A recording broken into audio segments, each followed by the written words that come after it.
Hello everyone, welcome back to my channel. आज की video में हिंदी वर्णमाला को अंग्रेजी में लिखना सीखेंगे।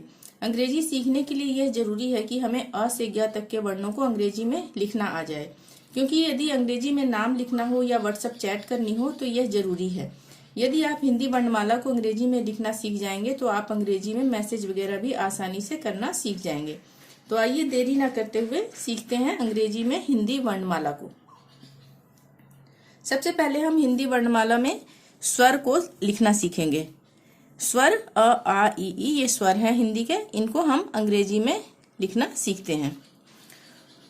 अ के लिए हम ए लिखेंगे अंग्रेजी में, आ के लिए डबल ए, छोटी ई के लिए आई, बड़ी ई के लिए डबल ई, छोटे ऊ के लिए यू, बड़े ऊ के लिए डबल ओ, री के लिए आर आई, ए के लिए ई, ए के लिए ए आई, ओ के लिए ओ, औ के लिए ए यू या कहीं कहीं पर ए ओ का भी हम यूज कर सकते हैं औ के लिए।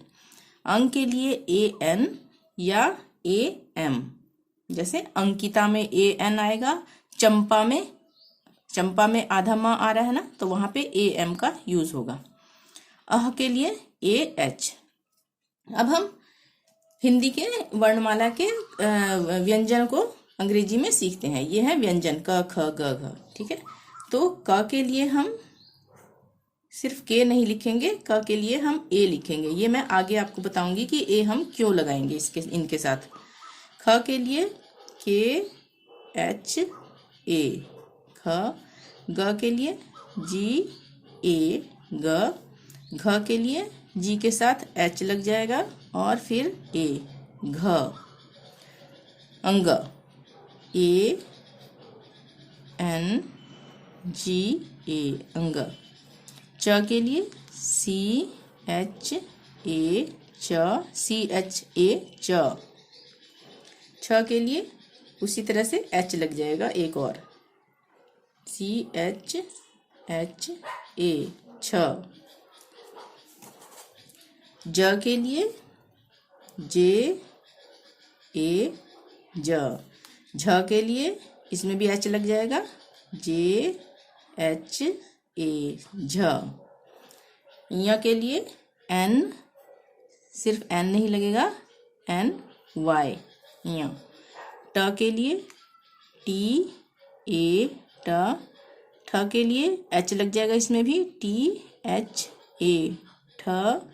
ड के लिए डी ए ड, ढ के लिए इसमें भी एच लग जाएगा, डी एच ए ढ। न के लिए एन ए न, अण, चाहे ना बोलो चाहे ना बोलो एन ए ही आएगा। त के लिए टी ए त, थ के लिए फिर टी एच ए थ। द के लिए डी ए द, ध के लिए डी, यहाँ पर भी एच आ जाएगा, एच ए ध। न के लिए एन ए, ये हमने ण के लिए भी एन ए बनाया और न के लिए भी एन ए। प के लिए पी ए, फ के लिए पी एच ए फ। ब के लिए बी ए ब, भ के लिए बी एच ए भ। म के लिए एम ए म, य के लिए वाई ए य। र के लिए आर ए र, ल के लिए एल ए ल। व के लिए वी ए व या फिर डब्ल्यू ए व, ये दोनों व के लिए यूज होते हैं। श के लिए एस एच ए श, मूर्धन्य श के लिए भी एस एच ए, क्योंकि हम प्रोनाउंस श ही कर रहे हैं ना, तो दोनों के लिए एस एच ए श। स के लिए एस ए स, ह के लिए एच ए ह। क्ष के लिए इसको हम क्ष बोलते हैं, इसलिए KSHA क्ष। त्र के लिए TRA त्र। ज्ञ के लिए GYA ज्ञ। ठीक है। अब मैं आपको आगे बताती हूँ कि हमने ए सबके साथ क्यों लगाया, KHA ये ए क्यों लगाया है। ठीक है, तो इसको हम यहाँ पे समझ लेते हैं कि ये क जो होता है, क बनता है कब, जब उसमें स्वर मिलता है। ये सब पहले होता है आधा क, ये हलंत लग गया ना, तो इसको हम क नहीं पढ़ेंगे, इसको हम पढ़ेंगे क। ठीक है ना, तो इसमें अ का स्वर नहीं है। जब स्वर मिलते हैं, जो मैंने अ आ ई ऊपर पढ़ाए, तो वो उसके साथ मिलेंगे। क जमा अ मिलके बनता है क। तो क के साथ जब स्वर मिल गया तो अ का उच्चारण आ रहा है, अ का साउंड आ रहा है ना, क। तो इसलिए हमने के साथ ए लगाया, KA क। उसी तरह से ख जमा अ, पहले ये होता है, इसका पूरा रूप नहीं होता, ये आधा होता है। ख जमा स्वर मिल गया अ, तो बन गया ख, KHA ख। ठीक है, इसलिए ए लगा। उसी प्रकार ग जमा अ, तो बन गया ग, अ का स्वर आया तो GA ग। इसी तरह से सारे मैंने वर्ण में ए का प्रयोग किया है। ठीक है, अब हम आगे मात्राओं को सीख लेते हैं थोड़ा सा, कि ये हर समय क ही तो नहीं लिखा जाएगा ना, जब इनमें मात्राएं लगेगी तब हम उसका क्या रूप होगा वो देख लेते हैं। जैसे नाम लिखकर हम सीखेंगे इसको। जैसे हमने लिखा पवन, ठीक है, यहाँ पे कोई मात्रा नहीं है। ठीक है, नाम में हमेशा यहाँ पे कोई भी मात्रा नहीं होगी, तो बीच में ए लगेगा ही लगेगा। प के बाद लगेगा, यानी कि पी के बाद लगेगा, फिर वी के बाद लगेगा, और लास्ट में एन के बाद नहीं लगेगा। ठीक है, तो यहाँ पे हम पीछे पढ़ चुके हैं कि प के लिए भी मैंने PA ही लगाया। ठीक है ना, व के लिए भी VA लगाया है, तो उसी से समझ में आ जाता है वैसे। ठीक है, पर यहाँ पे हम ऐसे भी समझ सकते हैं कि जहां पे कोई मात्रा नहीं होगी उनके बीच में ए लगेगा ही लगेगा। P के बाद ए, V के बाद ए। ठीक है, पर लास्ट में ए नहीं लगेगा, पवन। ठीक है, तो प के लिए PA, व के लिए VA, और लास्ट में कुछ नहीं है तो सिर्फ एन लगेगा, पवन। रमन, र के लिए RA, म के लिए MA, न के लिए कुछ नहीं लगेगा, सिर्फ एन। ठीक है, लास्ट में ए नहीं लगेगा। तो जहां पे कोई मात्रा नहीं है वहां पे बीच में ए लगेगा ही लगेगा। र के लिए RA, म के लिए MA, न के लिए एन, रमन। अब यहाँ पे हम सीखते हैं कि लास्ट में जब आ की मात्रा हो तब हम कैसे लिखेंगे। क के लिए तो KA ही लिखेंगे, म के लिए भी MA ही लिखेंगे। ठीक है, क म हो गया। ल के लिए L है, तो लास्ट में जब मात्रा लगी है तो उसके लिए हम एक ए लगाएंगे। ठीक है, आ की मात्रा लगी है पर यहाँ पे डबल ए नहीं लगाएंगे, एक ए ही लगाएंगे। जब मात्रा नहीं होगी तो वहां पे कोई ए नहीं लगेगा, मात्रा लगाई होगी तो एक ए लगेगा। ठीक है, अब यहाँ पे है कामना, यहाँ पे कामना है। अब यहाँ पे हम का बोल रहे हैं तो आ की मात्रा लग गई, तो आ के लिए मैंने डबल ए बताया था, पर यहाँ पे सिर्फ सिंगल ए लगेगा। ठीक है ना, कामना नहीं बोलेंगे, हम कामना बोल रहे हैं। तो का के लिए KA ही लगेगा, जैसे क के लिए लगा था, तो उसी तरह से यहाँ पे KA ही लगेगा। म के लिए MA लगेगा, ना के लिए न के लिए N, और आ की मात्रा है तो A लगेगा लास्ट में। ठीक है, कामना। उसी तरह अब यहाँ पे ई की मात्रा का प्रयोग देख लेते हैं। अनीता, अ के लिए क्या बताया था पीछे, ए। ठीक है, न के लिए NA बताया था, NA, पर NA क्यों नहीं लगाएंगे हम यहाँ पे, ए क्यों नहीं लगाएंगे, क्योंकि यहाँ पे मात्रा का प्रयोग हो रहा है, ई की मात्रा है ना, बड़ी ई की मात्रा। ठीक है, तो आई लगाएंगे, और ये हो गया NI, अनि, और त के लिए T, और आ की मात्रा है लास्ट में तो एक ए लगेगा। अब यहाँ पे ये भी कंफ्यूजन होती है कि बड़ी ई की मात्रा है तो हम यहाँ पे डबल ई क्यों नहीं लगा रहे हैं। हम डबल ई लगाकर भी नाम लिख सकते हैं, पर ज्यादातर हम नाम को ऐसे ही लिखते हैं। ठीक है ना, वो भी गलत नहीं होगा कि हम डबल ई लगा रहे हैं आई की जगह, तो गलत हो जाएगा, ऐसा नहीं है। ठीक है, बट यहाँ पे ये समझ लीजिए कि न के लिए NA नहीं आएगा, यहाँ पे मात्रा लग गई तो जो भी मात्रा होगी वो लगेगी। ठीक है ना, आई या डबल ई। ठीक है, अब है अंकिता। अब अंक के लिए क्या था, अंक के लिए AN बताया था ना, अंग। ठीक है, अंग।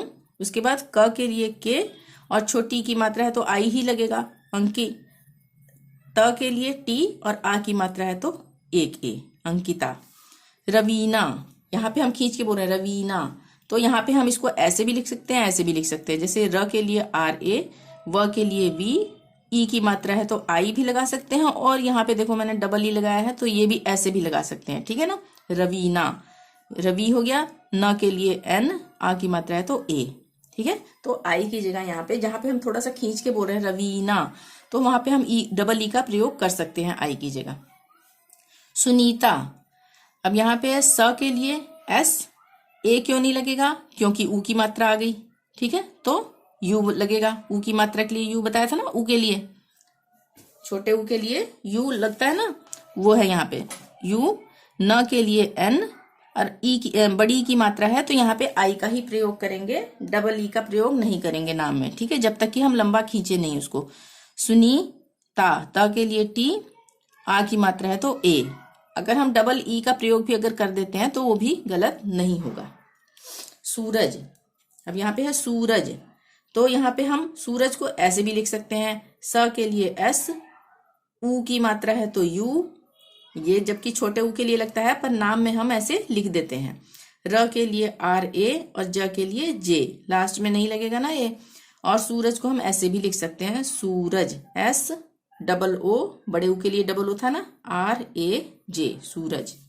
अब है मुनमुन, म के लिए एम, ए नहीं लगेगा क्योंकि मात्रा आ गई यहाँ पे, तो यू की मात्रा, ऊ की मात्रा है तो यू लगेगा। न के लिए एन, मुन, यहाँ पे मुन्ना मुन्ना नहीं बोल रहे हैं हम बोल रहे हैं मुनमुन, तो हम यहाँ पे एन के साथ ए नहीं लगाएंगे। उसके बाद फिर म के लिए एम, फिर छोटे ऊ की मात्रा है तो यू, मुंह हो गया, और न लास्ट में है तो एन, मुनमुन। रमेश, रमेश के लिए र के लिए आर ए, म के लिए एम, ए नहीं लगेगा, क्यों, क्योंकि मात्रा आ गई है ए की, तो ए की मात्रा के लिए ई था, ठीक है, तो ई आ गया, और श के लिए एस एच, रमेश। सुरैया, स के लिए एस, ऊ की मात्रा है तो यू, र के लिए आर, और आई की मात्रा है तो ए आई, य के लिए वाई, और आ की मात्रा है तो एक ए, सुरैया। अब है ओम, ओम में ओ के लिए क्या था, ओ, ठीक है। ये आपको याद करने पड़ेंगे सारे व्यंजन और स्वर और व्यंजन दोनों, तब आप लिख सकते हैं आराम से।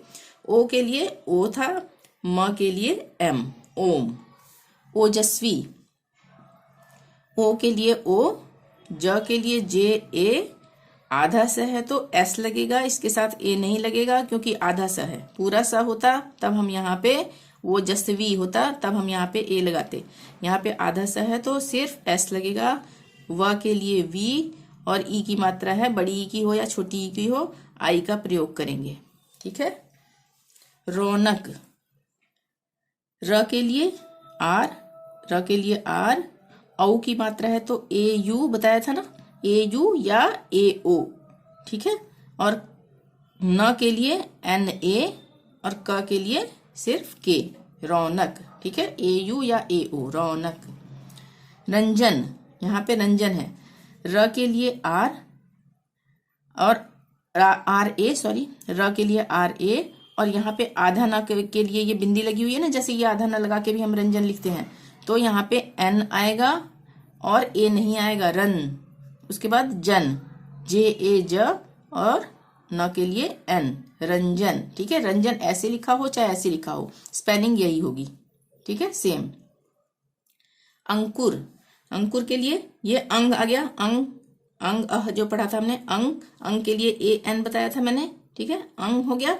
और क के लिए के, छोटे ऊ की मात्रा है तो ए नहीं लगेगा और यू लग जाएगा, ठीक है, ऊ की मात्रा है तो यू लग जाएगा।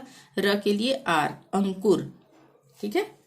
अब ये है संजना, संजना के लिए स के लिए एस, ए स हो गया, और बिंदी लग गई यहाँ पे, या यहाँ पे आधा ना भी हो सकता था यहाँ पे, पर हम ऐसे ही लिखते हैं संजना, तो न का उच्चारण आ रहा है सन, ठीक है, तो स के लिए एस ए, न का उच्चारण आ रहा है तो एन, ए नहीं लगेगा, और ज के लिए जे ए, न के लिए एन, आ की मात्रा है तो ए, संजना, ठीक है, संजना हो गया ये।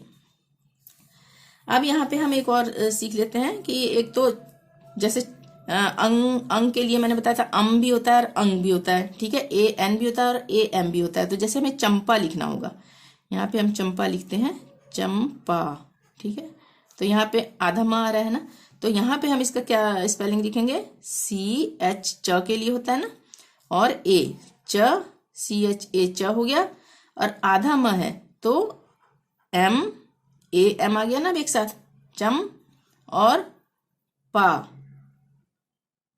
PA, क्योंकि आ की मात्रा लगी है तो ए लगेगा, चंपा। म के साथ ए क्यों नहीं लगा, क्योंकि आधा म है, ठीक है, चंपा। तो आशा करती हूँ समझ में आ गया होगा। वीडियो पसंद आई हो तो प्लीज लाइक जरूर कर दें, चैनल को सब्सक्राइब करना ना भूलें और अधिक से अधिक शेयर जरूर करें। थैंक यू, मिलते हैं नेक्स्ट वीडियो में। Till then bye bye.